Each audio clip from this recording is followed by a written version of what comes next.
Yes, now I'm ready to Rock and roll. yes start. Ready to start. Just one moment, sir.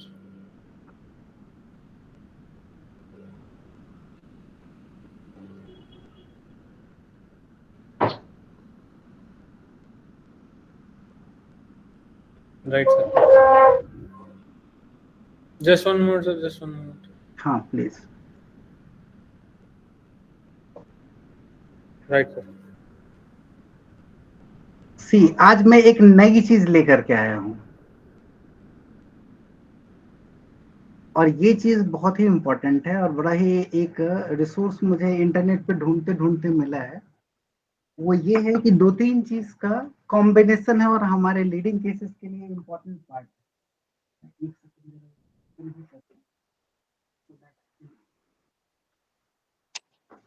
Do the things very carefully and properly. Voice is not coming. I'm not getting the voice. ये एक We are not getting the voice, sir. yesterday someone asking from Murari जी कि आप prepare क्यों नहीं करते. मुरारी जी आप जरा सा ऑन कर लीजिए. आपके नोट्स आने कम हो गए, बंद हो गए. अभी मुरारी जी ने बोला था कि it is because of very daily is going on, it is difficult to prepare that particular. ये सही बात है. ये ऑलरेडी मेड प्रिपेयर किया हुआ चीज हम आपके सामने आज रखना चाह रहे हैं. ये जो स्लाइड आपको दिख रहा है, ये slide national judicial academy Bhopal का है और यहाँ पर हाई कोर्ट के जजेस और इंटायर कंट्री के जजेस को भेजा जाता है for the purpose of training. और ये स्लाइड 2019 के उनके लेक्चर करिकुलम का हिस्सा है. अब जरा देखिए, it was prepared by the justice Ved Prakash who is the chairman then and their law commission of Madhya Pradesh. ये ग्रुप में मैं शेयर करूंगा जस्ट आफ्टर दिस डिस्कशन. और एक और पीडीएफ फाइल है, इसको भी मैं आपके साथ अभी मैं एक बार दिखा दूं. वन आर्टिकल हमने फाइंड आउट किया है. This article is the international journal of science and innovation. This is 2022 volume और इसके अंदर कुछ जजमेंट्स हैं जो मैं आपके साथ शेयर करना चाह रहा हूं. The this is the confinement towards article 21 way forward transfiguration. ये दो आर्टिकल आज मैं डिस्कस करने जा रहा हूं और इसके तहत जितने भी लीडिंग केसेस आ रहे हैं वो लीडिंग केसेस हम डिस्कस करेंगे. This is the agenda for the day and after the discussion I will share these two articles to all of you. आप कहें तो पहले ही मैं शेयर कर दूं, लेकिन मैं चाहता हूं कि पहले इस डॉक्यूमेंट को आपको मैं दिखाऊं कि एग्जैक्टली ये है क्या. Especially, this is the further one, first one. This is the National Judicial Academy Bhopal. यहाँ का ये आर्टिकल है और आपको वन बाय वन पहले स्लाइड दिखाऊं और स्लाइड में बहुत ज्यादा कुछ है, बहुत ज्यादा कुछ है जो हमारे लीडिंग केसेस से कनेक्टेड है. It is, this is the organic element of law. What is the organic element of law and when it was discussed? थोड़ा इसको मैं छोटा करूं तो ज्यादा अच्छा रहेगा. I guess कि this is convenient on your screen, isn't it? दिख रहा है? Yes, sir. Yes, sir. Yes, sir. So, organic element of law, this is the inevitable truth, is that law is not static and immutable, but, आगे देखिए, but ever increasingly dynamic, and this is the one element and another element, and grows with the ongoing passage of time. This statement was recorded in a case which is called second judge's case, Supreme Court Advocate on Record Association versus Union of India, 1993 4 SCC 441 It is also available in the SCR. S Ratnavel Pandian, justice Pandian का ये statement है और ये बहुत relevant है कि how हम लोग कहते हैं ना कि लॉ ऑर्गेनिक हमेशा ग्रो करता है. सो ये वर्ड कहाँ रिकॉर्ड किया हुआ है? This is recorded into this particular judgement and this is the statement of the जज. थोड़ा और अगले स्लाइड पे जाएं. The supreme Court of India. The supreme Court of India is the highest constitutional court. ये वर्ड यहां पर ध्यान रखिएगा, the highest constitutional court of the country, which just ये इसको ऑन कर लूं, which can be accessed directly by the citizen under Article 32 of the Constitution for redress of fundamental right, commencing with 8 judges. The sanction strength of the court presently stand to 34. मतलब ये है कि जिस समय constitution commence हुआ था उस समय 8 जजेस थे for the supreme Court. Now there are 34.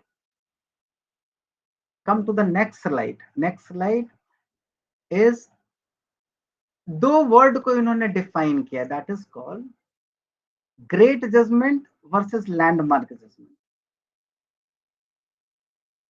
हम लोगों ने कई बार डिस्कस किया है. First time I had seen on record, जो मैं आपके सामने यहां पर रख रहा हूं. The great judgement is one that restore the constitutional value of polity from the way wordness into which it may have fallen, while a landmark judgment is one which open up new direction in our constitutional thinking and in the process adds new dimension to what are regarded as established constitutional principles. If great restores the certainty centrally of constitutional values, landmark revitalizes them. It is said by Peter Ronald D'Souza, professor at the Center for Study and Development Science Societies, Delhi. So this is attempt to define these two words, the great judgment and landmark judgment. एक नया word यहां पर आया है, this is a great judgment.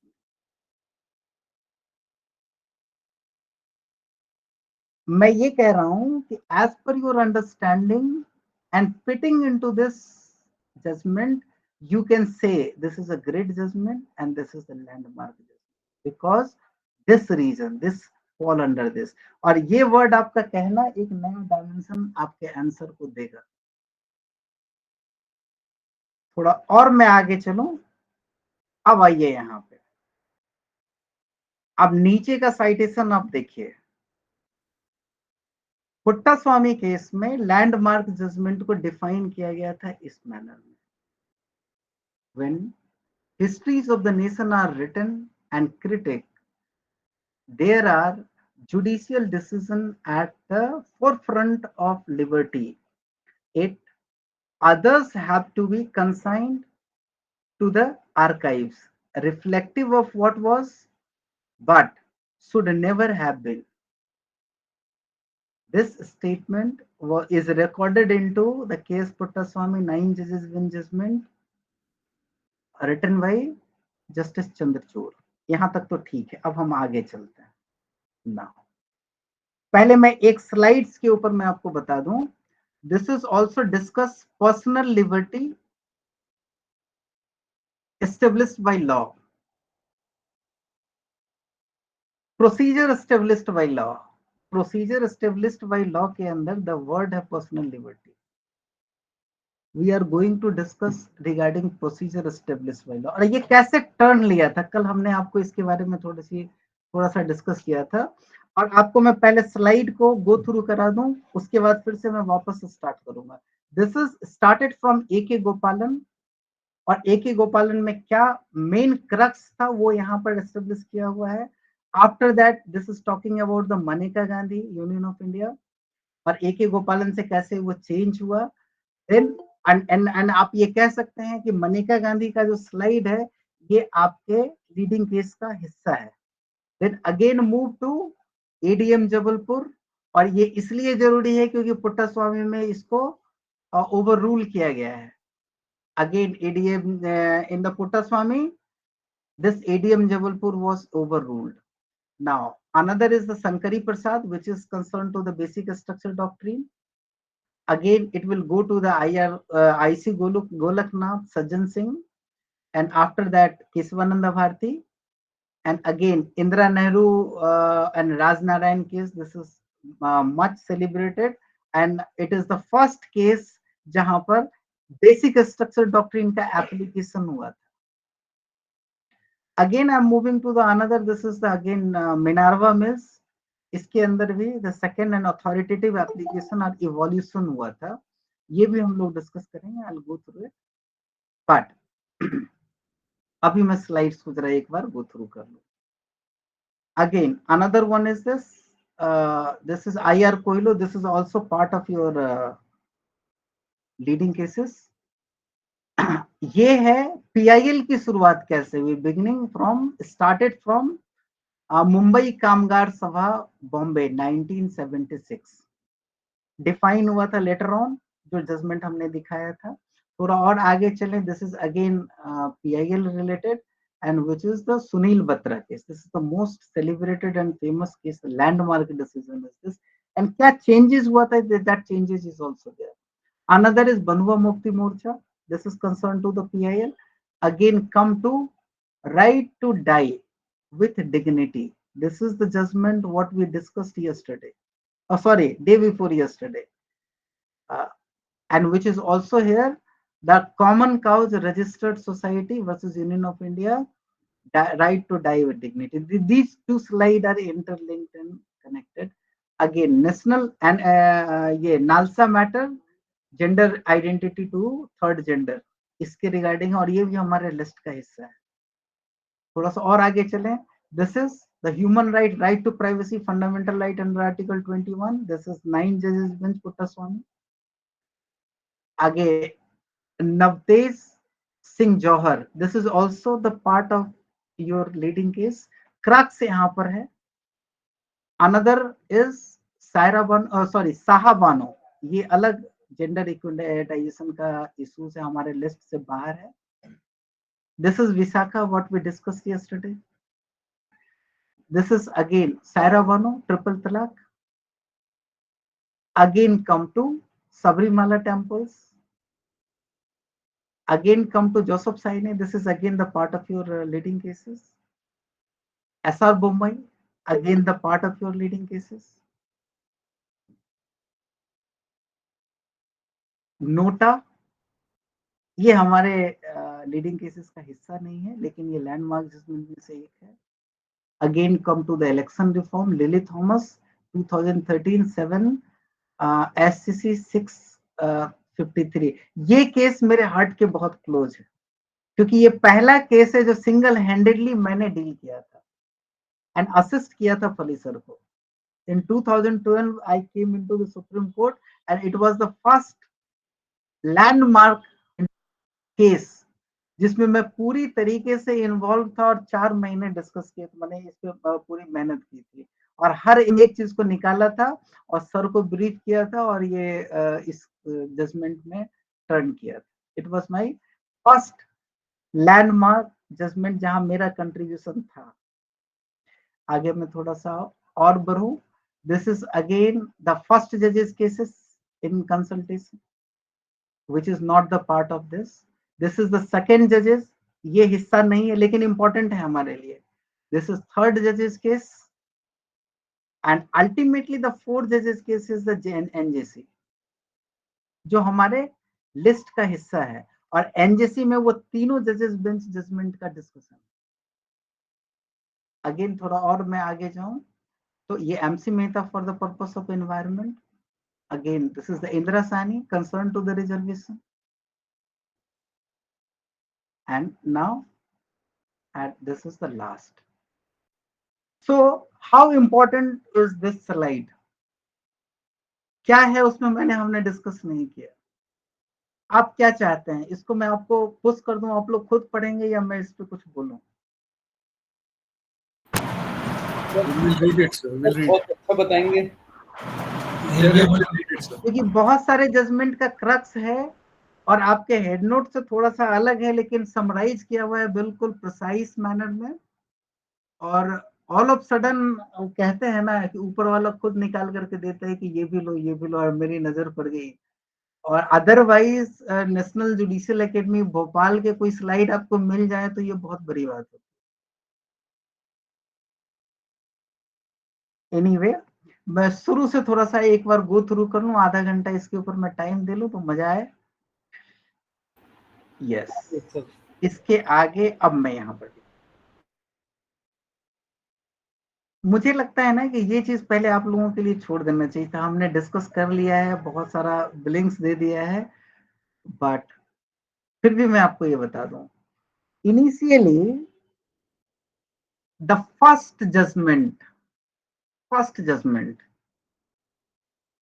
Case और first judgement कह लीजिए जो सुप्रीम कोर्ट के सामने आया था फंडामेंटल राइट को लेकर, it was the year of 1950 और उसी साल कॉन्स्टिट्यूशन भी आया था और उसी साल सुप्रीम कोर्ट के एस्टेब्लिश्ड भी हुआ था और उसी साल ये जजमेंट भी आया था।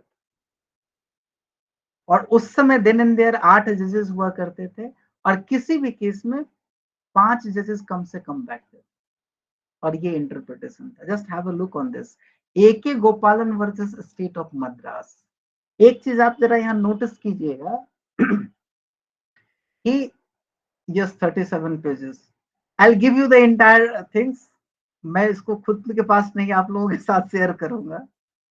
तो देखिए क्या लिखा हुआ है, जरा रीड आउट करता हूँ, then I will come to the point.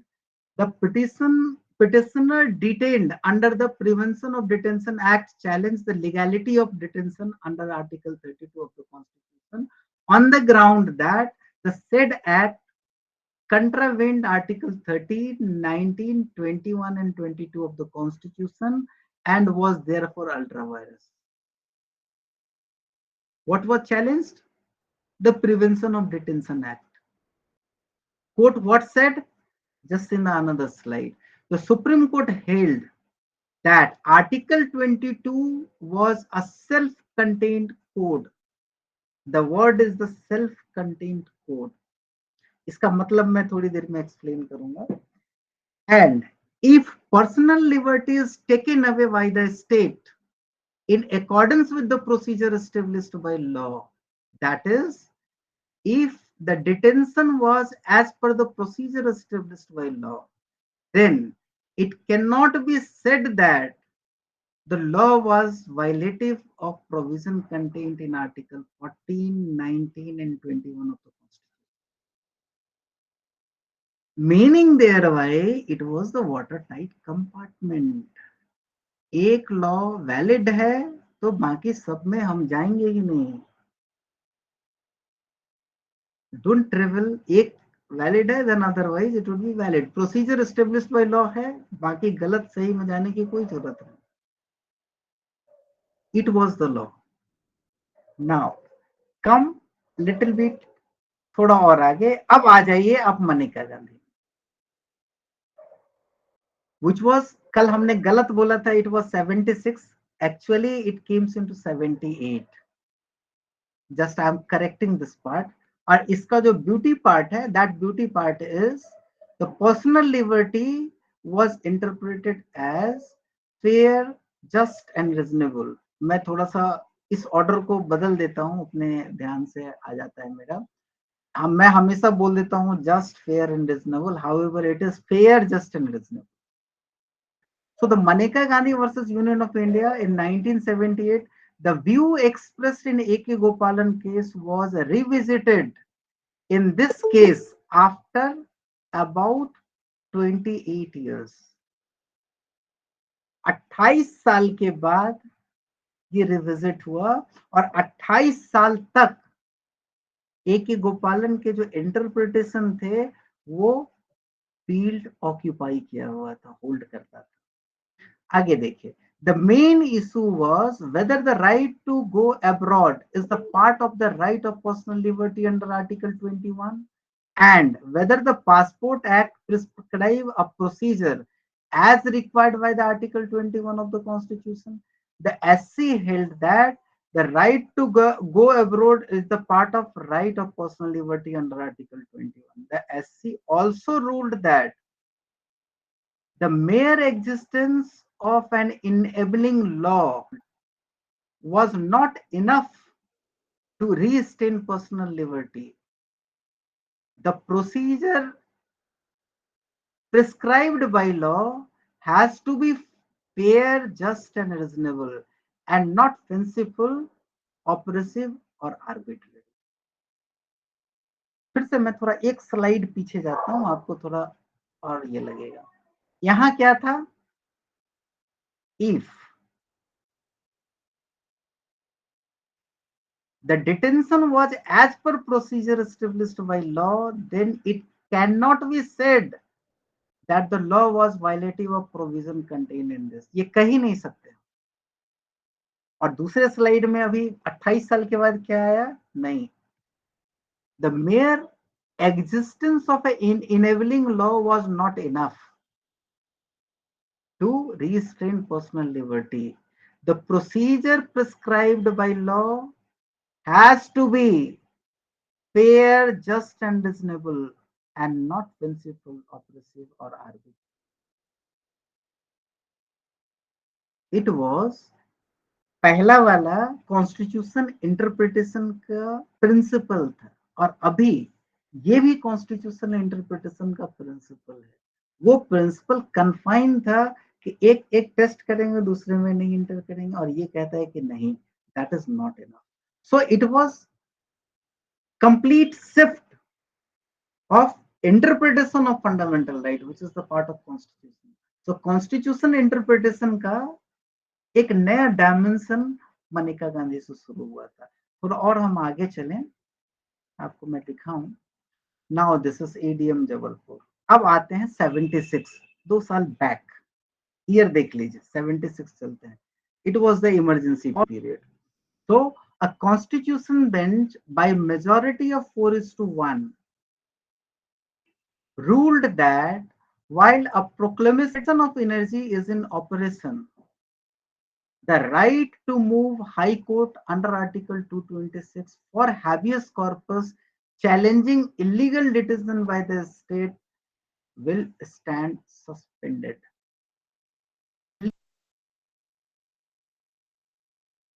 आप जरा नोटिस कीजिए, 4:1 था. 1 dissenting judgment.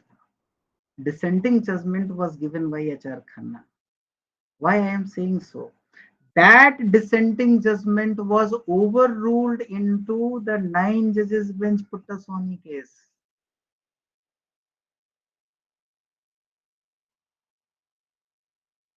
Dissenting judgment not overruled, but the majority was overruled and dissenting was upheld. This was the beauty of this further judgment. अब आप देखिए, the apex court said if extraordinary power are given, they are given because the emergency is extraordinary and are limited to the period of emergency only. The judgment is more recognized for the dissenting opinion, Justice H.R. Khanna, in which said detention without trial is an anathema to all those who love personal liberty. A dissent is an appeal to the brooding spirit of law, to the intelligence of a future day when a later decision may possibly correct the error into which the dissenting judges believe the correct to have been betrayed. So that means it was corrected by in Puttaswamy. Exactly. And not only that, even you can say, usually अभी होता क्या है, जरा आप जरा ध्यान से सुनिए. जो जजमेंट है असेंडिंग है डिसेंडिंग है, लोग डिसेंडिंग को देखते भी नहीं है क्योंकि वो लॉ एग्जिस्टेंस में नहीं है. राइट, वो मीनिंगलेस है। बट जरा आप सोचिए, does this are meaningless? If answer is not, the answer is not, then कहाँ उसको यूज करेंगे, कैसे यूज करेंगे? Meaning there why dissenting judgement को पढ़ा गया ना वहां आगे आकर के 9 जजेस, यानी डिसेंटिंग जजमेंट को आप साइट कर सकते हैं as per your requirement, and you can say that it was correct and it is not correct, and that's your wisdom. जब आप अप्रोच करेंगे तभी कोर्ट उसको चेंज करेगी। एम आई राइट और wrong? You are wrong sir.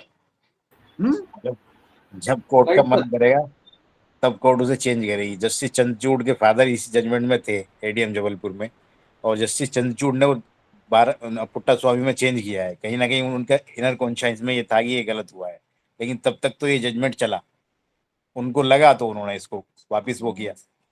और कुछ politics politics भी इसमें काम करती है, वरना लोग सर पटक के चले जाते हैं कोर्ट में, कहाँ कुछ हो पाता है सर। अमित जी, ये अप्रोच कोर्ट का नहीं है। यदि आपको इस तरीके से भरोसा नहीं है फिर तो मुझे लगता है कि आगे प्रोसीड करने का कोई मतलब नहीं है। होते होंगे कई केसेस में, लेकिन जहां तक मेरा एक्सपीरियंस है, हमने ईमानदारी से इस कोर्ट को जिस किसी भी मैटर में अप्रोच किया है और कोर्ट कन्विंस हुई है। कोर्ट हमारे लिए प्रिजुडिस होकर के नहीं बैठी हुई है, ना ही हमसे कोर्ट को दुश्मनी है और ना ही हमसे वो कोर्ट पॉलिटिक्स खेलती है, क्योंकि उसकी किडनी हम नहीं ले रहे हैं, ना ही वो दे रही है। You have to believe in that. वो फादर की वजह से डिसेंट किया ऐसा है ही नहीं। I'll show you right now.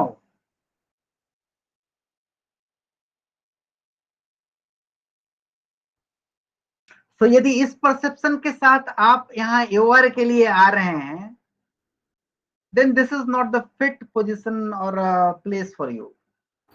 Not a right place to. Sir, sir subject एक उनके करने से होता भी क्या, 4 जज और भी तो थे ना सर। अयूल अली साहब ने अपोज किया था इसमें, जो रिजर्वेशन में, मगर 3 ने वो किया। नहीं, तो एक वो से क्या डोमेन, होता? वो रीजनिंग सर, वो रीजनिंग है। क्यों डिसेंट किया, नहीं किया, अभी आपको मैं दिखाऊंगा। इसके पहले वाले जजमेंट में ए के गोपालन के केस में, अभी आपको मैं दिखाऊंगा। 2 मिनट मुझे टाइम दीजिए, I'll show you। ए के गोपालन के केस में ये मैटर जो है, सुब्बा राव ने वहां डिसेंट किया था। Right now I show you, just give me 1 minute. I presently मैं पहले आपको दिखाई दो, फिर मैं आगे बढ़ूं। अदरवाइज इनकरेक्ट करने से पहले आप लोग जरा सा सोचिए कि क्या बोल रहे हैं।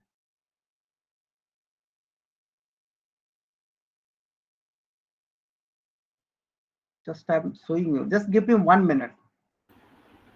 Sir it's a humble request sir, जो सब्जेक्ट से रिलेटेड क्वेश्चन है सर, उनको अगर तो हम उसमें डाइवर्ट होते हैं sir, it will spoil the time sir.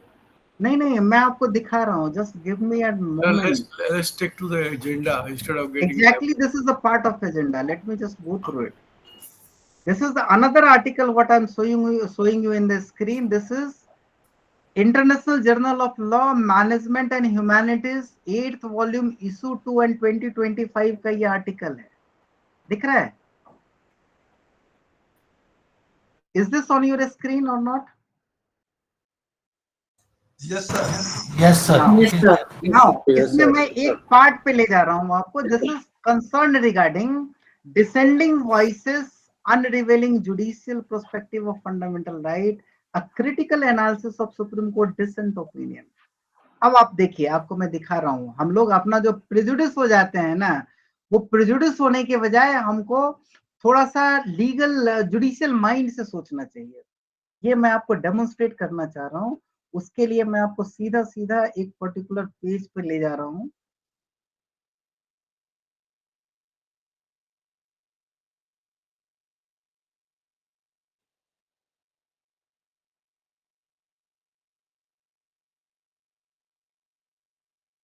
यदि हमारी ऐसी सोच रहेगी, बहुत मुश्किल है इसको आगे परस्यू कर पाना। Correct sir. जहां फेथ ही नहीं है वहां पर आगे प्रोसीड कर। मैं आपको देखिए, landmark Supreme Court dissenting opinion on fundamental right. Justice के सुब्बा राव, अभी अभी हमने आपको दिखाया, सॉरी कहां चला गया,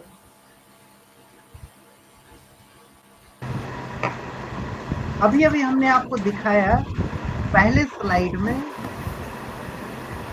इस पर्टिकुलर स्लाइड में, कि A.K. गोपालन 28 साल के बाद, 28 साल के बाद ये जजमेंट यहाँ पे 28 इयर्स वो टर्न लिया। आप क्या कहेंगे कि इसके पहले जितने भी थे सारे प्रेजुडिस थे? ये देखिए, उसी खड़क सिंह एंड इसकी बात मैं करूं, Justice Subba Rao dissented in Kharak Singh remain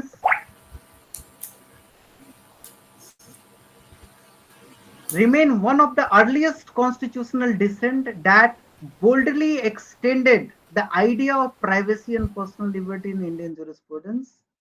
ये सुब्बा राव के बारे में भी आपको मैं थोड़ा उसके लिए सुब्बा राव से पहले A.K. गोपालन में भी आपको मैं दिखाई दूं, डिसेंटिंग वहां भी था ना, यूनानिमस वो नहीं था। दिसी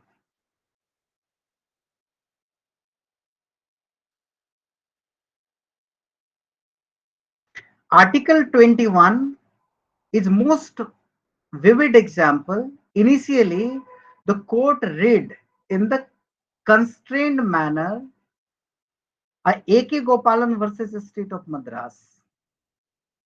The majority, the word is here, the majority held that the personal liberty was distinct from the other rights and could be restricted by any procedure established by law. See, अब मैं आपको यहां ले जा रहा हूं। Justice Fazal Ali dissented, he argued that the procedure established by law must be fair and just and cannot exist in isolation from Article 19 to 1922. His view introduced the idea of substantive due process, though rejected at that time. His interpretation method influenced later bench and was fully adopted in Maneka Gandhi. With reasonable added to that. Exactly. Even the added.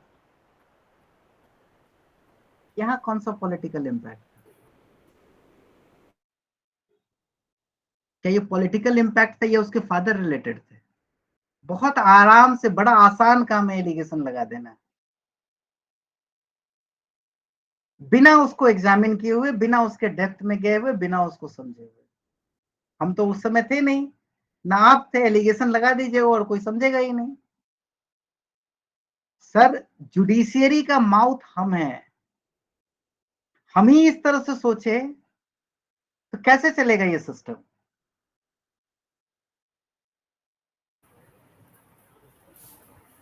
मतलब हम कैसे allegation लगा सकते हैं बिना सोचे समझे? मतलब बिना किसी प्रूफ का, बिना किसी रीजन का, बिना किसी डॉक्यूमेंट का, बिना किसी रिकॉर्ड का एलिगेशन लगा दिए। ये लॉयर के लिए नहीं है सर, ये पॉलिटिशियंस के लिए है, ये काम उनके लिए रहने दीजिए। हम अलाउ नहीं करेंगे और ना ही पूरे सिस्टम को अलाउ करने देंगे। इस ग्रुप का जो नाम है आर्टिकल 51A(j), आप जाकर के उसको पढ़िए, वो क्लियर कट है। Strive excellence in every work of self as well as a society. Excellence कैसे होगा? इस तरह से हवा में नहीं हो सकता है सर। और आप जिस फील्ड में हैं वहां के इंग्रेडिएंट पे भी जब आपको भरोसा नहीं है तो बिल्कुल ये फ्री फील्ड में रहने का मतलब नहीं है। एटलीस्ट पॉइजन स्प्रेड मत कीजिए एंड करेक्ट योरसेल्फ। भाई साहब, 25 के आर्टिकल को लेकर के पहले मैं वो एस्टेब्लिश कर रहा हूँ, ये आर्टिकल आपके सामने रखने की कोशिश कर रहा हूँ। आप सीधा करें कि नहीं ये गलत है, और रीजन दे रहे हैं क्या कि ये पॉलिटिकली और फादर की वजह से था। आपने जजमेंट पढ़ा पुट्टास्वामी में, क्या पॉलिटिकल एंड फादर की बात कही है उसने? और मैं आपको गारंटी के साथ इसी आर्टिकल में मैं दिखाऊंगा कि बहुत सारे dissenting judgment even senior Chandrachud and junior Chandrachud दोनों के इंपॉर्टेंट है। अब बहुत क्रूशियल है वो, जब आप सोचेंगे और देखेंगे उसके ऊपर, जब अपना दिमाग अप्लाई करेंगे ना, तब आपको लगेगा कि हाँ ये आगे चल करके ये जजमेंट भी फेल्ड होने वाला है।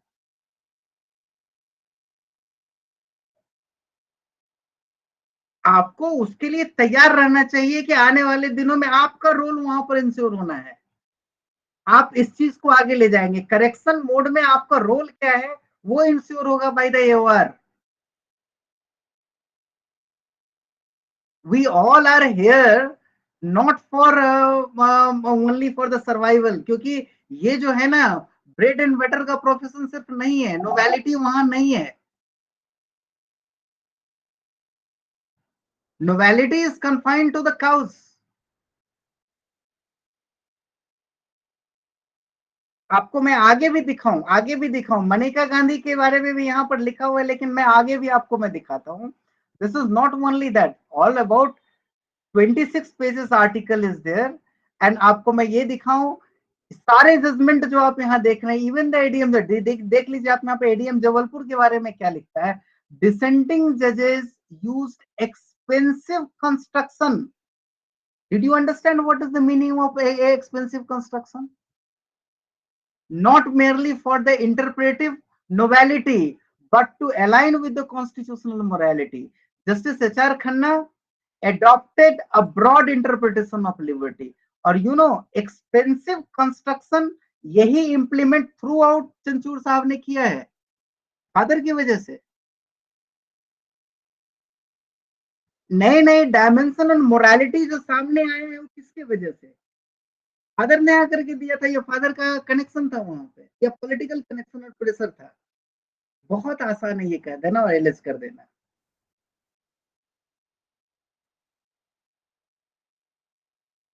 I'll show you, literally I'll show you। ADM Jabalpur में यहाँ पर देख ली, जस्टिस एचआर खन्ना, वो मैनर अभी आपको मैं एक चीज और मैं दिखा देता हूँ, थोड़ा सा और मैं एक एक गोपालन पर ही दिखा देता हूँ, तब आपको समझ में आएगा। और उस समय 50 में जो एक गोपालन का इंटरप्रिटेशन था वो भी गलत नहीं था, और आज भी वो गलत नहीं है, क्योंकि उस समय कॉन्स्टिट्यूशन के सामने था क्या, कितने इंटरप्रिटेशन थे? वो लिटरल इंटरप्रिटेशन था, लिबरल नहीं। Did you understand the difference between the literal and liberal interpretation? कैसे वो शिफ्ट हुआ और कितना टाइम लगा? It's a dynamics. ओवरनाइट उनको सपना नहीं था। कॉन्स्टिट्यूशन में जो चीज लिखा हुआ है, procedure established by law, literally constituent assembly में उसको ड्यू प्रोसेस से उस प्रोसेस को लिया गया हो और उसको चेंज करना हो, it was so easy, it was just an impossible. 28 साल के बाद भी वो चीज आपके फ्रेम में आ गया, ये लगभग इम्पॉसिबल काम था। मतलब जो कॉन्स्टिट्यूशन में डेडिकेटली हटाया गया है उसको वापस इंटरप्रिटेशन के थ्रू लाना, ये आसान काम था। कॉन्स्टिट्यूशन का उस पीरियड तक, 75 के पीरियड तक, सिर्फ और सिर्फ लिटरल इंटरप्रिटेशन होता था, लिबरल नहीं। लिबरल एंड लिटरल इंटरप्रिटेशन में डिफरेंस क्या है? इंटेंट ऑफ द कॉन्स्टिट्यूशन, वहां लिबरलाइजेशन की तरफ गया था, and it takes the time. आपको ये समझना पड़ेगा कैसे है, समझने के बजाय उसको छोड़ करके एक लाइन में बड़े आराम से आप ये कह दीजिए फादर का कनेक्शन था या फिर पॉलिटिकल प्रेशर। उस समय किस समय कोर्ट पे पॉलिटिकल प्रेशर नहीं रहा है और नहीं रहेगा? बहुत आसान है एलिगेशन ले लेना। आप वहां रहते तो आप क्या इंटरप्रेट करते? कॉन्स्टिट्यूशन कुछ और कह रहा है, उसके इंटेंट में जाते या फिर उसको वहां पर ये करते? कभी सोचा है इस बात को? आई एम सॉरी, यदि आपको लग रहा है कि मैं गलत बोल रहा हूं तो please react, give the proper logic. It's literally disturbing. हम सिस्टम को समझने की वजह सीधा एलिगेशन लेकर के आ जाते हैं, और यही काम कोर्ट में होता है, तुरंत पर्सनल हो जाते हैं। कोर्ट से कोई कनेक्शन नहीं, जो आदमी बैठा हो उसके साथ पर्सनल होना, यही चीज most of the day court में होता है। कोर्ट में इतनी जो मिसकंसेप्शन फैली हुई है throughout India because of the reason of that.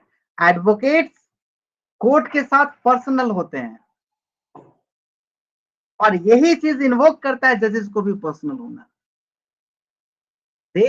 वो अपनी ड्यूटी भूलते हैं कि मुझे कोर्ट को सेटिस्फाई करना है on legal point, on logic. वो करने के बजाय पर्सनल एलिगेशन पर लेकर के बैठ जाते हैं, परसेप्शन पे लेकर बैठ जाते हैं क्लाइंट को, और पूरी दुनिया को यही समझाते हैं कि जज ही चोर था। सिचुएशन वो है नहीं। एक्सेप्शन हर जगह होता है, लेकिन जनरली बिना एग्जामिन किए आप सबको कैसे जनरलाइज कर सकते हैं? ऐसे कैसे कह सकते हैं कि ये चीज?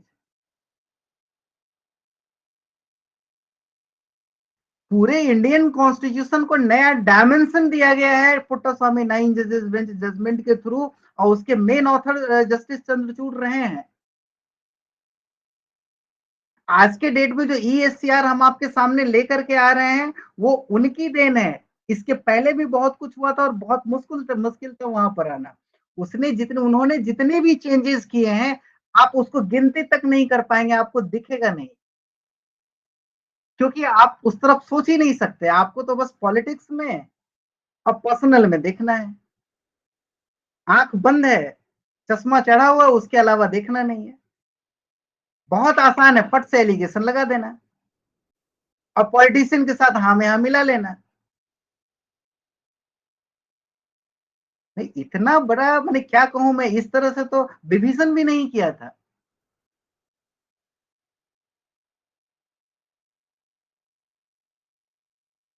इतना इम्पेशेंट हो जाते हैं कि मैंने 2 लाइन सुनने तक की जरूरत नहीं होती, सीधा रिएक्शन की नहीं, यू आर रॉन्ग। और आप आकर ये भी कह सकते हैं, आपकी फ्रीडम है कि आपको रॉन्ग कहा इसलिए मैं रिएक्शन दे रहा हूं, जबकि हार्श रियलिटी में बता रहा हूं। करेक्शन करना हमारी ड्यूटी है and I am duty bound to do that.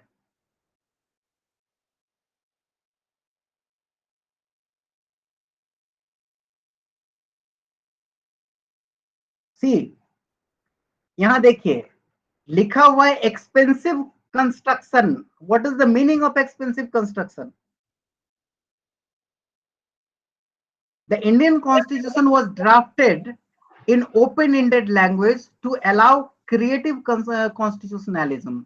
Judges were not meant to act as literalists. They were expected to interpret provision with foresight.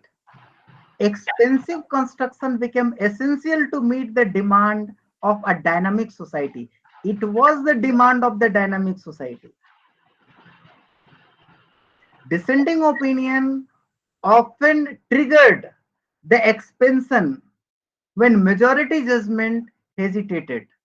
Though dissents judges challenges narrow reading and proposed borders, inclusive understanding of the rights.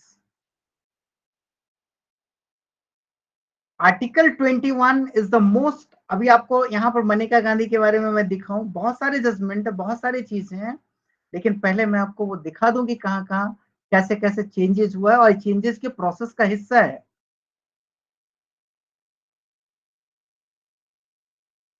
Up to date आपको जब descending judgement exam में पूछा जाता है, आखिर क्यों पूछा जाता है? क्योंकि वहां सर्टन लॉजिक है, कुछ तो रिलेवेंस है। रिलेवेंस को समझने की कोशिश कीजिए। यहाँ देख लीजिए, यहाँ पे dissenting opinion also questioned particular and moralistic regarding the rights. In Joseph Saine versus Union of India, the court decriminalized adultery. बहुत इसकी चर्चा चली, प्लस एंड माइनस दोनों। So what was the opinion of Justice Chanchur? Concurring opinion used expensive construction. किसने किया है? It was Justice Chandrachud. बाकी सबकी हिम्मत क्यों नहीं होती थी? To hold that section 497 violates dignity and equality. He argued the individual autonomy in marriage is central to liberty. His reasoning redefined personal relationship within the constitutional framework. It also resonated with feminist dissent in earlier cases that challenges gender stereotype embedded. एक और आपको मैं दिखाता हूँ, एक और आपको दिखाता हूँ, और वो बहुत ही इंपॉर्टेंट है. Justice Subba Rao in the Kharak Singh, it was also the same. आप यहाँ पर आगे आ जाइए, केस पुट्टास्वामी में उसको भी रिवर्ट किया गया है, उसको केस ये सुब्बा राव के थिंकिंग को इनहांस किया गया है यहाँ पे.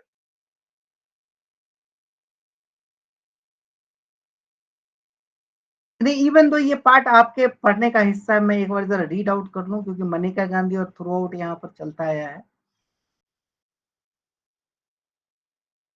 मैं सिर्फ रिलेवेंट पार्ट यहाँ ये justice Subba Rao criticise the state justification for surveillance. See the state justification for surveillance, but constitution का जो लिटरल पार्ट था प्रोसीजर एस्टेब्लिश्ड, वो सजेस्ट करता था कि मेजॉरिटी उसके थ्रू जाए. इनकी ये फॉरसाइट थी जिन्होंने ये रिकॉर्ड किया. He argued that procedural reasonableness cannot compensate. See, the logic is there. Procedural reasonableness cannot compensate for the substantive violation of right. Right means constitutional right, fundamental right. Even if the state follow a rules, it must pass the test of fairness. वो उसी समय उन्होंने बोला, खड़क Singh 64. For him, the constitution must be read purposely, which fluently start reading by the Chanchur. आप उनका judgement पढ़िए, हर जगह वो पर्पस और कंटेंट के इंटेंट के अंदर गए हैं. Not rigidly, he rejected the idea that absence of an express provision of any privacy meant and the state could invade personal space without restraint. The doctrinal foundation later guided the court interpretation turn in the post Maneka Gandhi era. आप ये समझ रहे हैं ये line क्या है, क्योंकि वो इंटरप्रिटेशन यहाँ गाइड किया है. मैं सिर्फ एक बात समझाने की कोशिश कर रहा था, बिकॉज ऑफ दैट, क्योंकि डिसेंट जो है ना, वो कैसे आगे गाइड करता है, कैसे उसका यूज होता है. और कितने डिसेंडेड है, सारे डिसेंडेड का कंपाइलेशन यहाँ पर है, और ऐसे आर्टिकल मिलते नहीं. इवन आप थोड़ा और आगे आ जाइए, his dissent also stably linked part 3 and part 4 of the constitution, though not directly invoking directive principle. His reasoning reflect a transformative understanding of liberty that bridges formal right with human well-beings. He viewed the constitution not as a mechanical rule book, but as a living document. What is the difference between them? Once we are saying mechanical rule book, मतलब ये है कि there is a literal interpretation is there.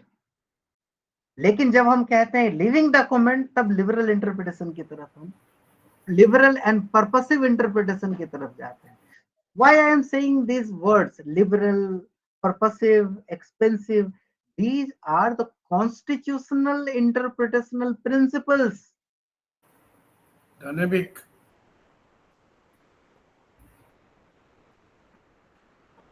उसको समझ नहीं रहे. Last court में है जहां पर इसी का रोल है, सीवियरली एंड सीरियसली. और तो और ब्लॉक करके रखे हैं कि वो समझना ही नहीं है हमको. His dissent become a precursor to the doctrine of constitutional morality, see, which gained prominence in later cases such as Navtej Singh Johar versus Union of India. मतलब जजमेंट हम पढ़ रहे हैं, तो जजमेंट में वो क्यों ओवर रूल हुआ, क्यों वो साइट हो रहा है, कैसे हो रहा है, इसको समझना ज्यादा जरूरी है इस मैकेनिज्म को. ये सिर्फ काफी नहीं है कि जजमेंट में क्या हो गया और क्या नहीं हो गया, तो जजमेंट हो गया, खत्म हो गया। हाउ, मन कैसे हम आगे यूज करेंगे, क्यों हम बार बार ये रिपीट कर रहे हैं कि चाय बनाना समझना पड़ेगा, स्टैंडर्ड ऑफ रीजनिंग समझना पड़ेगा, फॉरसाइट समझना पड़ेगा, अंडरलाइंग प्रिंसिपल्स में जाना पड़ेगा, क्योंकि इन सब का कनेक्शन कहीं ना कहीं तो है, जो आपको एक complete lawyer of the supreme court and advocate on as an advocate on record emerge करने में कहीं ना कहीं हेल्पफुल है। चॉइस आपकी है कि आप उसको इग्नोर कर दीजिए। देखिए यहां देख लीजिए, justice Chandrachud in Aadhaar case, Aadhaar case में क्या था वो जरा देख लीजिए यहाँ पे। Justice D Y. Chandrachud dissent in the Aadhaar case, this was the 5 जजेस बेंच केस, आपके लिस्ट का हिस्सा है, 9 जजेस के बाद वो अप्लाई हुआ था, is a landmark in the evolution of fundamental right jurisprudence. The majority upheld the constitutional validity of Aadhaar, while justice, क्योंकि दो केएस पुट्टास्वामी आपके लिस्ट में है, एक 5 जजेस, एक 9 जजेस। 9 जजेस bench is known as the privacy case, और 5 जजेस बेंच जजमेंट इज को नोन एज आधार केस।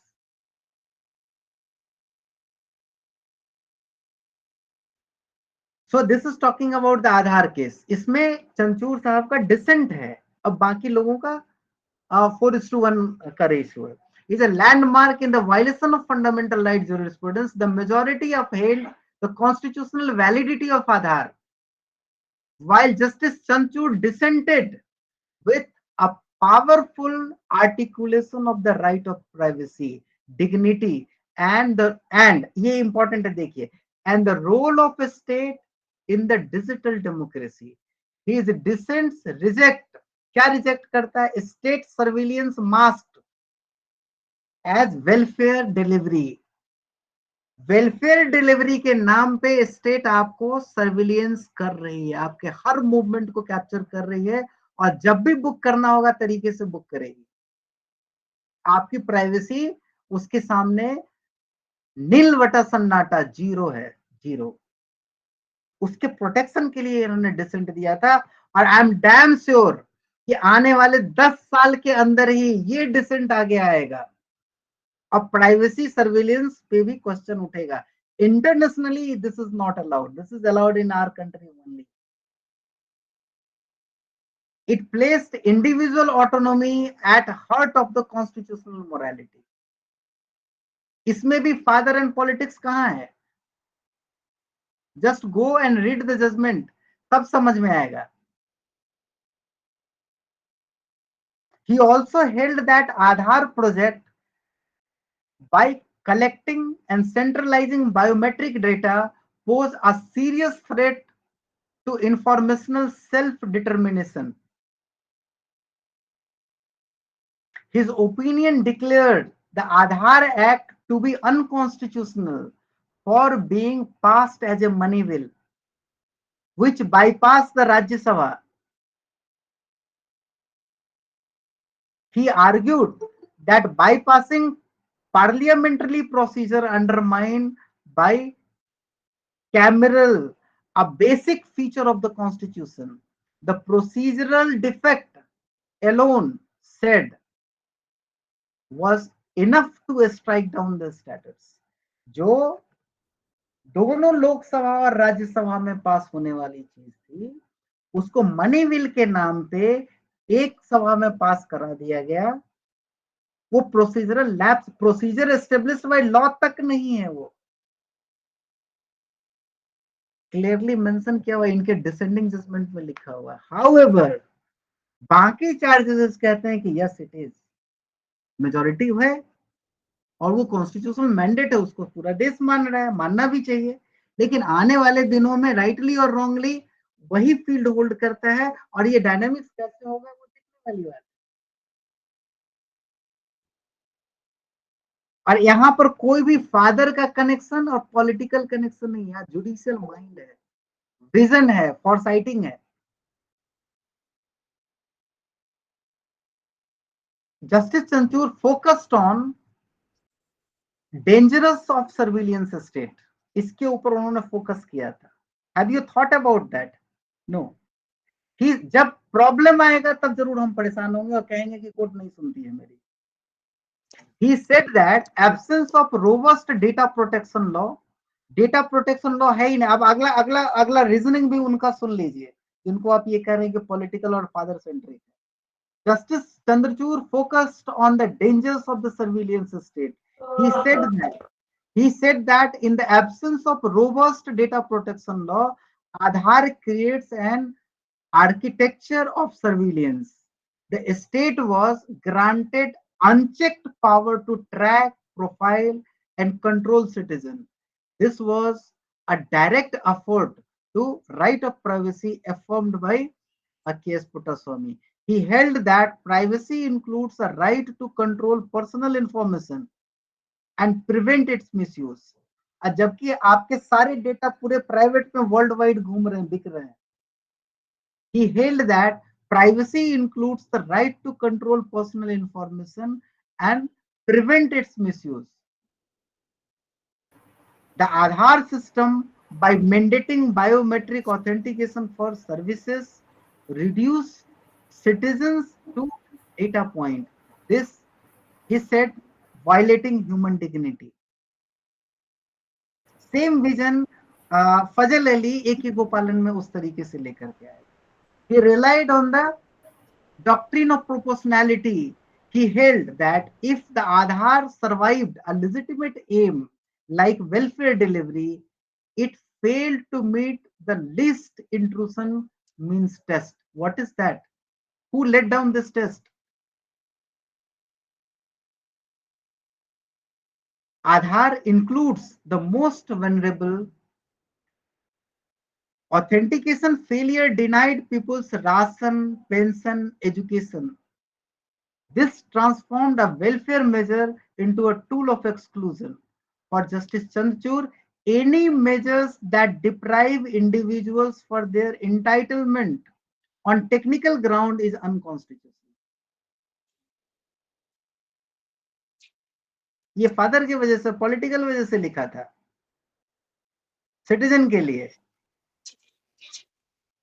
और जो राइट के प्रोटेक्टर हैं उन्हीं को नहीं समझ में आ रहा और गलत एलिगेशन लिए जा रहे हैं। He emphasized the constitutional right cannot be sacrificed for administrative convenience. किसने लिखा ये? अभी तक तो किसी ने नहीं लिखा। The constitutional right cannot be sacrificed for the administrative convenience. ये फाइंडिंग किसी ने नहीं दी।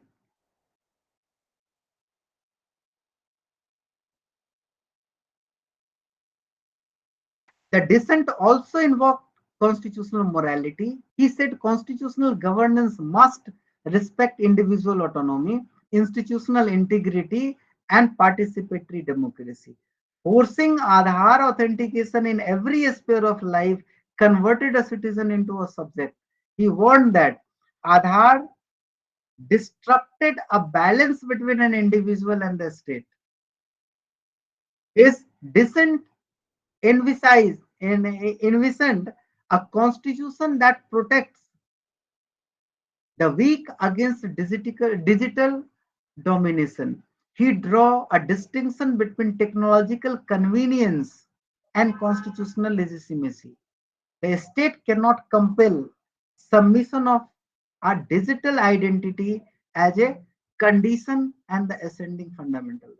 अब देखिए ना, एक और जजमेंट में यहाँ पर, इसके फर्दर पे मैं नहीं जा रहा हूँ, इसका ये सब्जेक्ट था अगले दिन का, बट ये वाला देख लीजिए।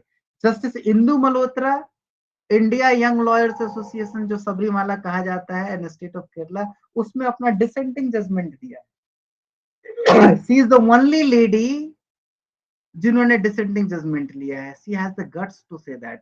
और क्यों लिया है उसका रीजन आप देखिए और उसका क्या इम्पैक्ट है वो आप देखिए। Indu Malhotra dissented in the Young Lawyers Association State of Kerala stand out of one of the most announced and principled judicial dissent in the recent Indian constitutional history. While a majority held that Sabrimala temple practice of excluding women between the age of 10 to 50 violates Article 14, 15, 17 and 21. However, Justice Malhotra dissented and upheld the legality of religious custom. कुछ अटपटा सा लग रहा है, लेकिन अब logic देखिए तब आप बताइए. Her opinion focus on the autonomy of religious demonization, the limit of judicial review की limit है, and the importance of respecting faith-based practice that fall within the constitutional framework. He held that the right to worship must be balanced with the right to religious communities to manage their own affairs under Article 26B. She viewed Sabrimala customs as an essential religious practice of Ayyappa devotee who form a distinct religious denomination. She reasoned that the groups believe in a certain nature of Lord Ayyappa and their corresponding rituals. Exclusion of women was a matter of faith, not equality, and therefore not justiciable by the constitutional court. और आगे का reason भी आप देख लीजिए. Justice Malhotra warned against court entering theoretical and doctrinal domain. She emphasized that the constitutional morality cannot be used to override every religious practice. Impact देख लीजिए, ये होने लगेगा तब क्या होगा, सारे रिलीजन में constitution घुसेगी. He stated that issue of deep religious sentiment should not ordinarily be inferred with by the court. She dissent marked a significant moment in asserting judicial restraint in a matter of religious, especially when competing fundamental rights are to play. She advocated as such and such एक essential religious practice को लेकर के एक और mark है, that I'll show you.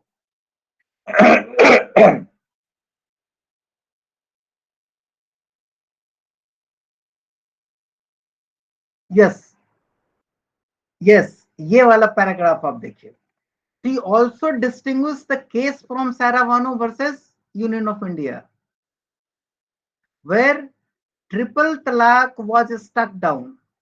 She explained that triple talaq was not part of the religious rituals, but a social practice. वो social practice था with grave consequence on the rights of women. In contrast, Sabrimala involves ritual purity and deity-centric customs and therefore required a different judicial approach. Her dissent highlights the problem of treating all religious practice through the same constitutional prism. समझे आप? Clear है, faith का आपका जो matter है, faith and believe वो अलग है, rights is different and there is a fine line between them. एक जगह जहां राइट्स की बात होती है वहां पर आप इंसर्ट कर सकते हैं अपने आप को कि हाँ यहाँ कॉन्स्टिट्यूशन है और कॉन्स्टिट्यूशन की मोरालिटी चलेगी. हर के प्राइवेसी में आप घुस जाइए, फेथ में कहिए कि यहाँ भी कॉन्स्टिट्यूशन चलेगा. आप ऐसा सोच सकते हैं, आप ऐसा नहीं सोच सकते.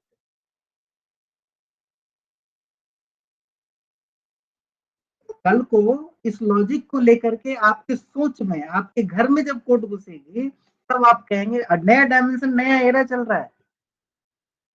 आपके सोचने पे जब एक लॉ आएगा और कहा जाएगा कि नहीं ये रीजनेबल है, what will you say that? This is a very strong dissent. सारे डिसेंट को मैं अप्रिशिएट नहीं कर रहा हूं, लेकिन इसकी लॉजिक को तो आप देखिए, बिना जजमेंट पढ़े how can you say that कि ये अदर है. So these are the notable voice, dissenting voice, जिसमें कि A.K. गोपालन, जस्टिस फजल अली, थोड़ा सा मैं आपको यहाँ हाईलाइट करके दिखा दूं. Justice Fazal Ali and A.K. Gopalan, this was the dissent. Justice V.R. Krishna Iyer in water supply, the word on industry. Justice Chinnappa Reddy in this case. ये सारे आगे चल करके टर्न हुए हैं, सारे अच्छे जजमेंट में टर्न हुए हैं. उस समय का डिमांड कुछ अलग था और आगे डिमांड कुछ अलग है. जस्टिस रूमा पाल, इनका डिसेंट था TMFI में. पीए इनामदार में आकर के वो टर्न हुआ। जस्टिस नरीमन, आप लोगों के सामने, आप सबने देखा होगा लेकिन ये कभी नोटिस नहीं किया होगा, supreme court bar association versus union of India, यहां इन्होंने डिसेंट दिया था और सपोर्ट किया था केशवानंद भारती से। Again justice Rohinton Nariman in Saira Bano case. Again, Justice D.Y. Chandrachud in Romila Thapar case. This is a senior Chandrachud. No, this one, present. Y.B. Chandrachud was the senior. In Romila Thapar, dissenting from a majority which refused the court-monitored SIT probe into the arrest of 5 human rights activists. He held that dissent is the safety value for democracy and the process must be transparent when fundamental liberties are involved. He is talking about the fundamental liberty, security. ये नहीं कि मेरे पिताजी हैं और ये मेरे चाचा जी हैं और ये मेरा पॉलिटिकल कनेक्शन।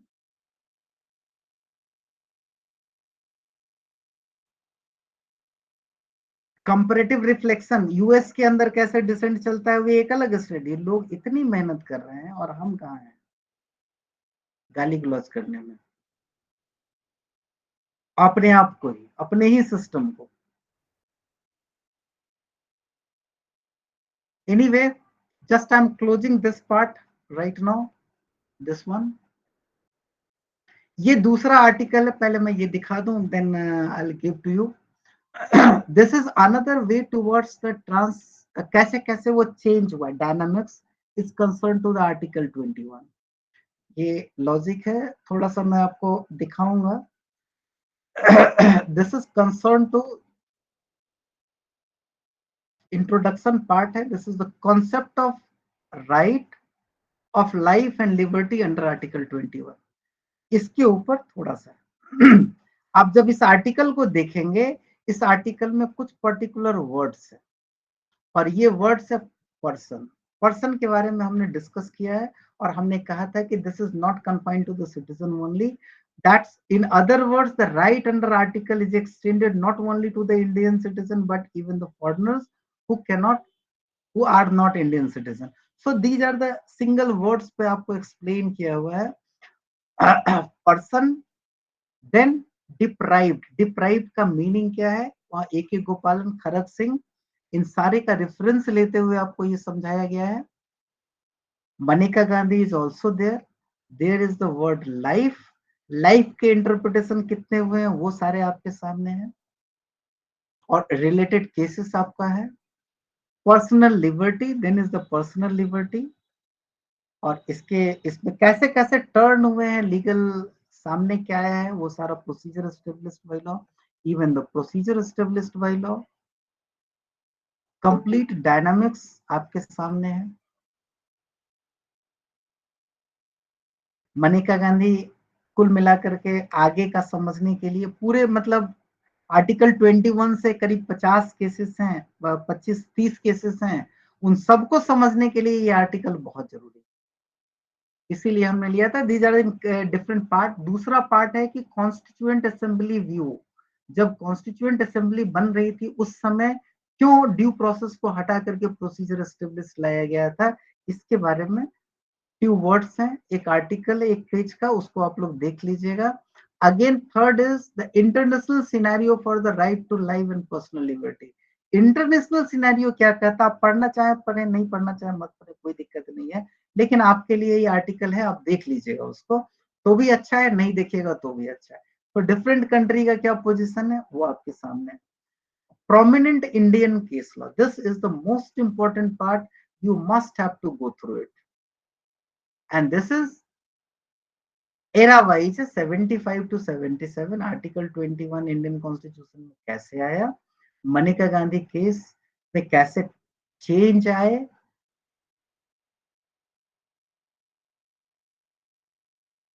A.K. गोपालन और सारे कुछ डिस्कस किया हुआ है। पहले right to life with dignity, इससे रिलेटेड जजमेंट का फर्स्ट शुरुआत क्या हुआ, this is sick for knowledge only, आप ज्यादा फोकस उस पे करें जो आपके काम का है।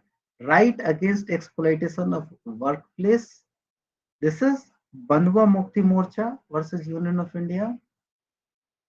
आगे आइए, right of livelihood, this is again discussed in this particular case.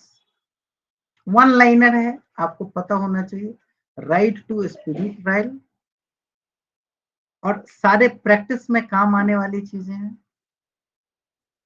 Even the right against sexual harassment in work place which is Vishakha, जो हमने कल डिस्कस किया था। Right to under trial prisoner, इनके क्या राइट्स हैं? These are the part of article 21। Right to die with the dignity, ये पूरा का पूरा एक अलग इंसाइट देगा, सिर्फ एक छोटा सा paragraph, up to common cause. Aruna Ramachandran ने ये सारा कुछ डिस्कस किया हुआ है। Right to education, even yes, right to education.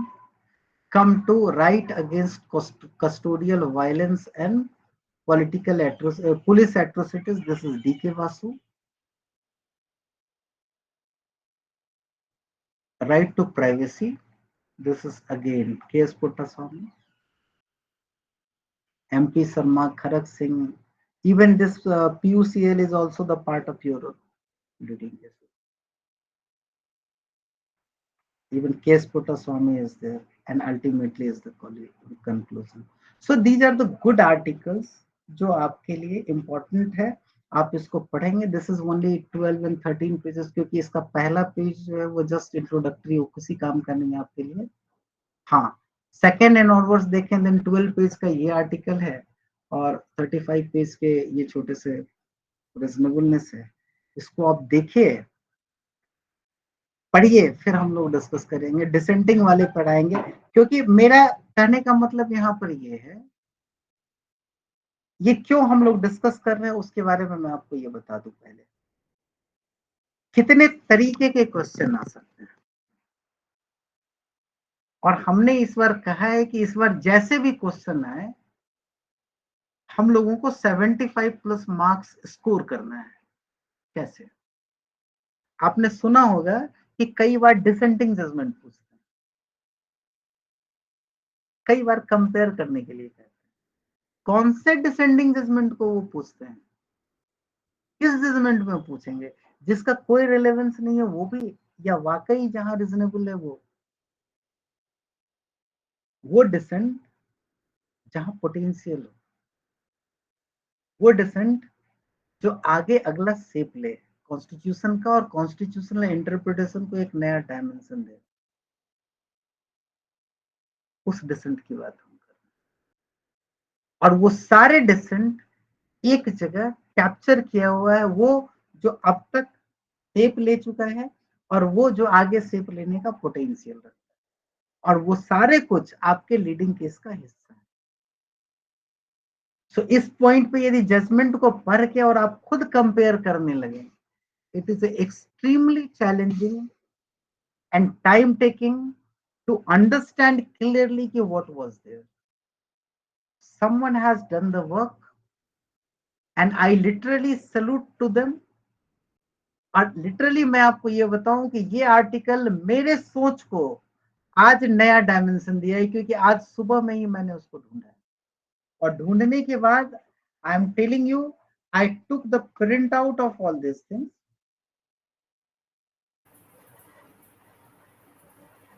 जो भी हमने आपको दिखाया है उसकी प्रिंट आउट है, और सुबह से हमने ढूंढा है, उसको पढ़ा है, उसको समझा है, और ये डिसाइड किया है कि ये चीज आपके साथ डिस्कस करेंगे। Thank you, sir.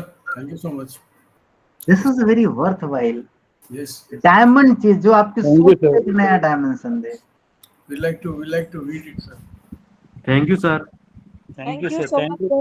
So we are so grateful to you, sir. आप जो ये ढूंढ के लाते हैं, थैंक यू सर। तो ये बहुत नहीं, लेकिन एक चीज सही में डिस्टर्बिंग है मेरे लिए, क्योंकि मेरी भी कुछ उम्मीदें हैं मैम। मैं आप लोगों से बस बहुत कुछ नहीं, सिर्फ इतना उम्मीद करता हूं कि एक अच्छे लॉयर की तरह सब कोई इवॉल्व हो, सोच का तरीका क्लियर हो, जुडिशियल हो, विदाउट प्रेजुडिस हो, एक रिलीजन की तरह हम लोग कॉन्स्टिट्यूशन को जिए, सारी ड्यूटी जजेस की नहीं है, हमारी भी ड्यूटी है। इस ग्रुप का नाम आर्टिकल 51A और जे है, स्ट्राइव टू एक्सलेंस है, और ये फंडामेंटल ड्यूटी है, राइट नहीं है। ये ड्यूटी है, वॉलंटरी है, आपको अपने हिसाब से अपनी ड्यूटी सेट करनी। हमने सेट कर रखी है कि मैं ये काम करूंगा, मुझे किसी ने फोर्स नहीं किया हुआ है। मैं चाहूं तो आज के आज अभी के अभी बंद कर दूं, कोई फर्क नहीं पड़ने वाला है। लेकिन हमारी मेरी अपनी मोरालिटी, अपनी ड्यूटी है जो हमने डिफाइन कर रखा है, वो हमने यहाँ पर एक्सप्रेस किया है, और वो आप लोगों के का एप्रिसिएशन हमारे लिए अवार्ड है। Sir, really today's session is the great session than the regular session, sir. और खास करके जो आप लोगों Really, we का have to salute adoption you. है, Yeah. वो बिल्कुल पवित्रता की तरफ जाए, थोड़ा सा मतलब कॉन्स्टिट्यूशन के वैल्यू को हम लोग समझें। हम लोग नहीं समझेंगे तो उसको कौन अपलिफ्ट करेगा?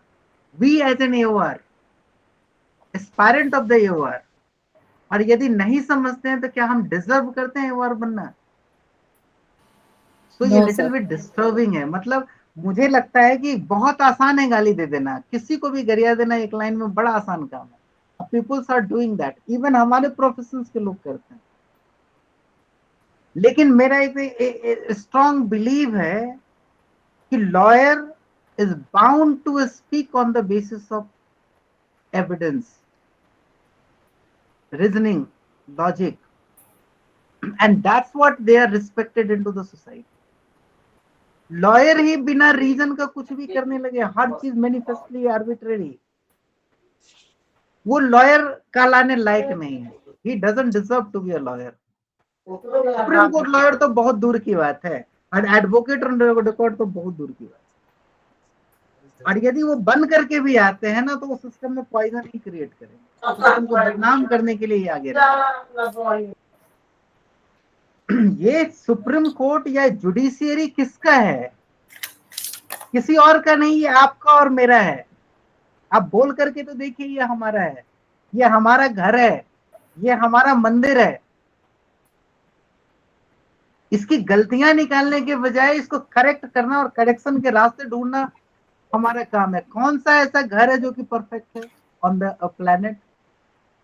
हर जगह प्रॉब्लम होता है। हम आपस में लड़ना शुरू करें कि एक दूसरे के साथ मिल करके ठीक करना शुरू करें? What is our duty? क्या क्या क्या मतलब कहना हम लोगों को चाहिए? सर मिलके रहेंगे। हम लोग जो है ना, सुप्रीम कोर्ट के जजेस आकर के बाहर नहीं बोलेंगे इस सिस्टम के बारे में, चाहे किसी कोर्ट के, वो आपको बोलना है और हमको बोलना है। इसकी डिग्निटी को अपलिफ्ट करने की जिम्मेवारी हमारी है, और हम डिमीन करने के लिए बैठे हुए हैं यहाँ पे। ये कितना डिसअपॉइंटिंग है। I am sorry to say that, मुझे इस तरह से रिएक्ट नहीं करना चाहिए था, but this is literally hurting me. No, sir. कोई भी रिएक्शन मुझे हर्ट करता है। I think on the contrary, sir, it has been a fruitful discussion because that ignited your, your this speech. अरे महेश जी, आप मतलब आप ये कहना चाहते हैं, अब मेरे वरुण जी यहाँ पर अभी हैं, वो भाई साहब हैं इसमें माहिर आदमी, आप अगले दिन से वो हर दिन मुझे उसकाने का कोशिश करेंगे? No, sir. This is a really special session for us, sir. really, it's a special session for us. Sir, as of now, discussing. Today.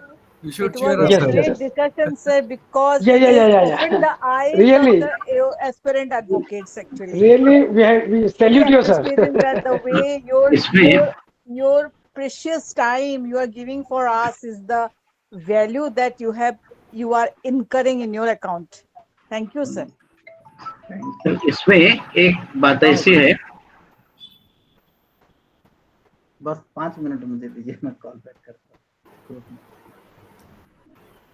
हाँ सर, इसमें एक बात ऐसी है कि कौन सी भी सिस्टम 100% परफेक्ट नहीं रहती, उसमें कुछ कमियां रहेगी।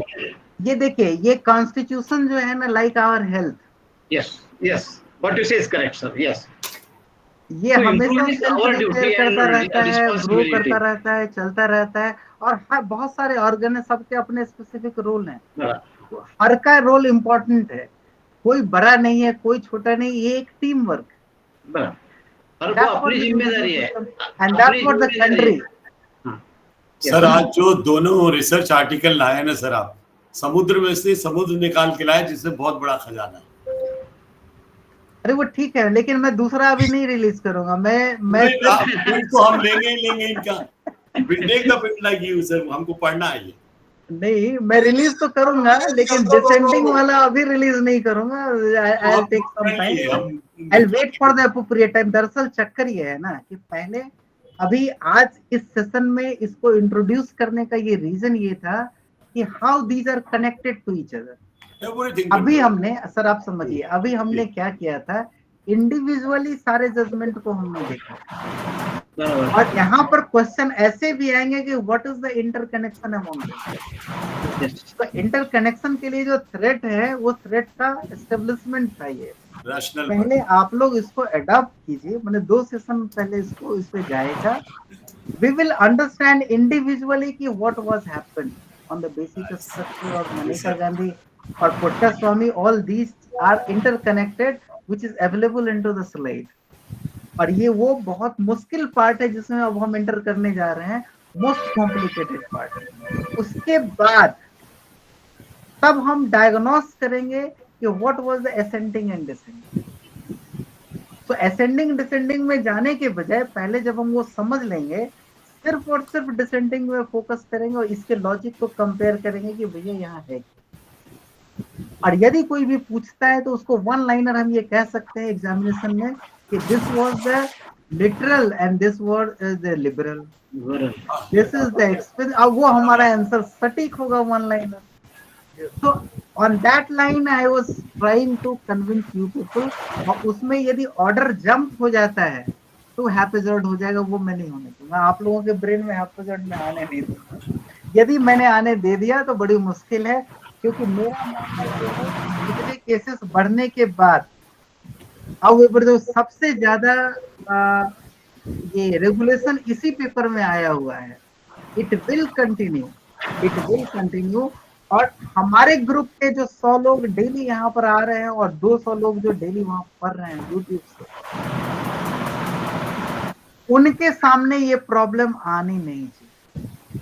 ये मेरा ऑब्जेक्टिव है, सो दैट कि जितने भी रिजल्ट आए उस रिजल्ट में मोस्ट ऑफ द पर्सन हमारे ही ग्रुप के,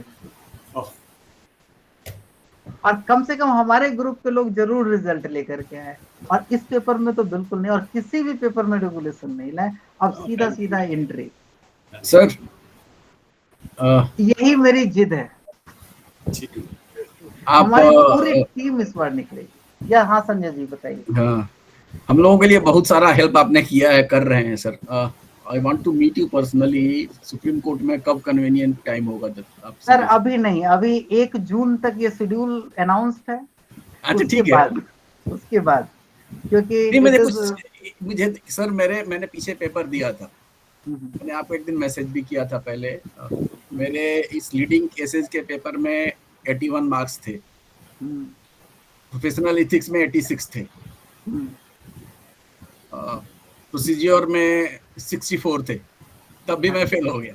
नहीं वो ठीक है, देख लीजिए, मतलब कहीं से भी कुछ चीज उनको एक चीज लगेगा ना कि आपने पूरी तो मुझे ना थोड़ा सा आपकी गाइडेंस चाहिए ड्राफ्टिंग वाले पेपर में। तो ये जो 3 आर्टिकल मैंने आपको आज दिखाए कि एक स्लाइड था, दूसरा आर्टिकल, स्लाइड के जो पॉइंट है उस पॉइंट को भी यदि आप उस जजमेंट के साथ लिखेंगे तो आप बिल्कुल कोर पे हिट करेंगे, मतलब सब्सटेंशिएट भी करेंगे तो you will do something special, क्योंकि वो उसका स्पिरिट और आत्मा है।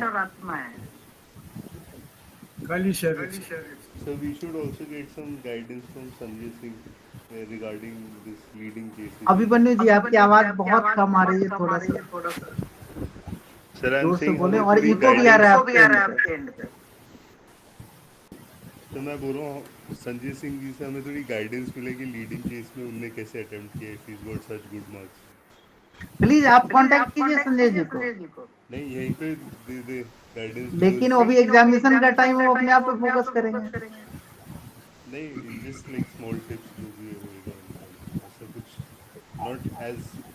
और दूसरी बात ये भी है संजय जी, अभिमन्यु जी को हमसे ज्यादा आपके ऊपर भरोसा है। नहीं नहीं नहीं सर, ऐसा नहीं हो सकता। मेरा एक्चुअली सर मैं मेरा सुप्रीम कोर्ट में प्रैक्टिस का लेवल कम रहा है। मैं एक्चुअली कंपनी सेक्रेटरी हूँ। मेरा 8वां रैंक था ऑल इंडिया में CS फाइनल में 2004 में सर। और मैं एडवोकेसी शुरू में मैंने कुछ किया, उसके बाद हाई कोर्ट सुप्रीम कोर्ट में काम किया है, पर वो लेवल नहीं है जो आप लोगों का है। मैं चाहता जरूर हूँ कि इसको क्वालिफाई करूँ, इसलिए मैंने पीछे पेपर भी दिया, मैंने तैयारी भी की। नहीं ड्राफ्टिंग का पेपर मेहनती हैं, आपने हिम्मत की, ये बड़ी बात है। बहुत लोग तो हिम्मत भी नहीं कर पाते हैं जो रेगुलर यहाँ प्रैक्टिस करते हैं। बट ये अच्छी बात है कि आपने हिम्मत की और कोशिश कर रहे हैं और जेन्युइनली रियलिटी को एक्सेप्ट कर रहे हैं, ये सबसे बड़ी बात है। हाँ नहीं सर, वो तो जो आप है ग्रो करने के स्कोप बहुत अच्छे हैं। होगा वो experience, this is subject of experience and practice, वो आएगा, अपने आप आएगा। कॉर्पोरेट लॉ में मेरा एक्सपर्टाइज है, इंसॉल्वेंसी लॉ में मेरा एक्सपर्टाइज है। सर हम आपसे सीखेंगे वो सारी चीजें। सर आर्टिकल हमारा एरिया है, IPO GDR, ये सारी चीजें सर, वो हम इलाका लोग जो है बैठेंगे और सीखेंगे, आपसे जरूर सीखेंगे ये सारी बातें। अब तो सर, मेरी इच्छा होने लगी आपसे मिलने की, लेकिन एग्जाम से पहले नहीं, एग्जाम के बाद। सर एग्जाम के पहले मिलना है, भले 1 तारीख के बाद, लेकिन हमको थोड़ा हेल्प करिए so that I can qualify. ये देखिए वरुण जी क्या लिख रहे हैं, I want to thanks to Amit ji और मुझे छेड़ने के लिए। चलिए अच्छी बात। Sir kindly share the article please. I'll do immediately, I'll do। मैं संजय सिंह जी से रिक्वेस्ट करूंगा ड्राफ्टिंग के रिगार्डिंग, जो अपना रिसोर्स लिस्ट है उसमें लास्ट ईयर का प्लेलिस्ट है 24 का यूट्यूब पे जी, उसमें हाँ ये बहुत अच्छी बात बताई आपने। 11, 12 and 13 है, they are focused on drafting. Session 11, 12 and 13 of 24 playlist। ठीक है, they are master classes। मतलब for me personally it was eye opening and a paradigm shift in drafting। हालांकि पता था मेरी drafting is of a good quality। Ajay ji upcoming आ ही रही है, अभी टेंशन की बात भी नहीं है। आने वाला सीजन भी मेरे ख्याल से हम लोग कोशिश करेंगे कि ये भी एक यूनिक वन लेवल है। Right, definitely it will be, but for now he just to prime himself he can go through those videos। काफी चीजें 11, 12, 13 ना 11, 12, 13 2024। हाँ वो मैं लगभग हर जो अभी इस साल की भी प्लेलिस्ट चल रही हैं उस पे एंड में आप देखेंगे तो वो एक वीडियो सजेस्ट करता है, उसमें मैं एक ना एक वो उनमें से एक रखता हूँ। ठीक है।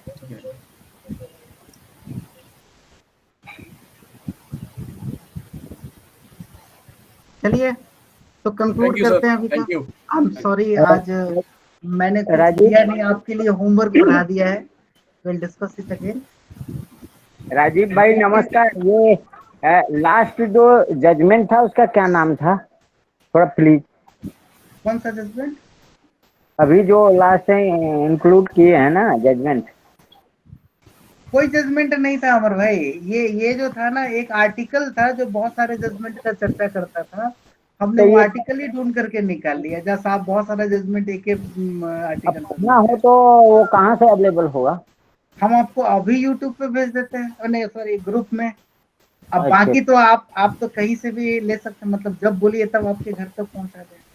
जी जी ठीक है, धन्यवाद। नहीं तो कोर्ट में ले लीजिए। Thank you. हाँ वरुण जी कुछ कहना चाहते हैं तो प्लीज गो अहेड। नहीं मैंने जो मैसेज किया मैं चाहता हूँ कि लोग उसको देख रहे। चलिए, और आप लोगों को कुछ कहना है? निकिता बहुत बहुत धन्यवाद, नमस्कार। सर आप सेल्फलेसली बहुत बड़ा काम कर रहे हैं, ये आप समझिए। ये गाइडेंस के बिना थोड़ा संभव है। ठीक है मैंने पीछे ट्राई किया है, मैंने बहुत हद तक किया भी है, पर गाइडेंस बहुत जरूरी है। पिछली बार मैंने अटेम्प्ट किया था बिना गाइडेंस के किया था, बिना किसी से। उसके लिए दो रीजन, दो चीज मैं आपको ये बता दूं। आज मैं बहुत प्राउडली ये कह सकता हूँ कि इसकी शुरुआत जो है ना वो करने वाले आपके इस ग्रुप में अभी अवेलेबल है, वो है वरुण सिंह। इन्हीं के इनिशिएटिव पे कोविड में ये काम शुरू हुई थी पहली बार, तो full credit goes to him. Number 1 ये आइडिया को इग्नाइट करने के लिए। और दूसरी बात ये कि सिस्टम में हमारा रोल क्या होना चाहिए, हमारी क्या duty and accountability. Varun Singh हमारे बहुत ही स्मार्ट फिलोसोफर हैं, वो वर्ड के मैजिक को बहुत अच्छी तरीके से समझते हैं और मुझे बहुत डर लगता है इनसे, और अभी हमारे सर्विलेंस में भी हैं और बहुत ही अच्छे तरीके से वर्ड को पकड़ते। वरुण जी प्लीज आप मत बोलिए, नहीं तो मुझे चुप होना पड़ेगा, थोड़ी देर के बाद आपको भी टर्न मिलेगा। और ऋतु बहुत खुश हो रही होंगी वरुण को देख करके अभी ऑनलाइन। और दूसरी बात ये है कि इस सिस्टम में हमारा क्या रोल है, क्या हम अपने आप को प्रिपेयर कर पा रहे हैं कि वो विजन हो, जो विजन 70 और 80 के बीच में, 70 और 90 के बीच में, 90 क्या 2000 के बीच में, 70 से 2000 के बीच में जो जजेस थे, जो लॉयर थे और उनकी जो माइंडसेट थी, जिन्होंने इंडिपेंडेंस भी देखा था और कॉन्स्टिट्यूशनल के चेंजेस को पोस्ट इंडिपेंडेंस भी 30 साल 20 साल देखा था, उनकी जो सोच थी, वैसे सोच क्या हम डेवलप कर पाएंगे, जी पाएंगे, ये एक बड़ा सवाल है। और आज के डेट में इसकी बहुत बड़ी क्राइसिस हमने देखा है, महसूस किया है। वरुण जी सेकंड करेंगे, राम जेठमलानी को भी हमने देखा है, वो जब भी खड़े होते थे पूरे ऊपर से नीचे तक लॉ ही बोलते थे, हर लाइन में लॉ निकलता था। हमने फली नरीमन सर को देखा है और वो जो जजमेंट हमने बताया लिली थॉमस वाला, उसमें तो पूरा हमने काम किया है, करीब 10 दिन का आर्गुमेंट था। उनके घर पे मैं गया था, उनको हमने ब्रीफ किया था। ये सब लिविंग लेजेंड थे। हमने देखा है सोली सोराब जी को, उनके साथ इंटरेक्ट किया है, हमने देखा है अनिल दीवान को। आज के डेट में जो मुझे दिखते हैं 2-3 नाम अभी भी हैं, के वेणुगोपाल हैं, हमारे गोपाल हैं जिन्होंने, उनका पूरा नाम ये कर रहा हूँ, गोपाल सुब्रमण्यम, गोपाल